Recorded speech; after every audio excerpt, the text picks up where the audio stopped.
Dumayo ang DZMM Teaching, Learning and Caring sa Laguna para maghatid ng tulong sa mga biktima ng Bagyong Glenda. Nagpapatrol, Rafael Bosano.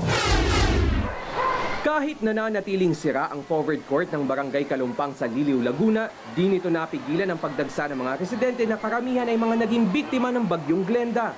Isang buwan matapos ang bagyo, patuloy pa rin silang nangangailangan ng tulong, lalo na sa pagpapagamot.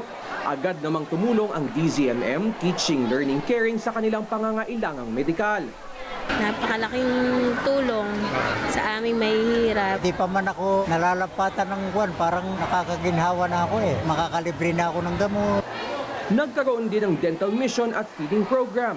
Talagang hinahanap namin yung mga every opportunities na makapagbigay naman kami pabalik sa mga ibang tao. Dumating naman ang mobile library ng DZMM para mainganyong magbasa ang mga bata.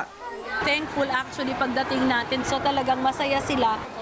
Ayon sa lokal na pamahalaan ng Liliw, ito ang unang pagkakataon na nagkaroon ng medical mission sa lugar mula nang manalasa ang bagyo.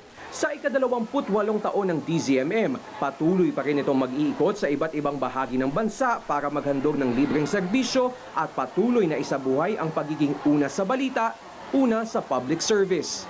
Rafael Bosano, ABS-CBN News. Sabado na naman, Miss Ko to Level Up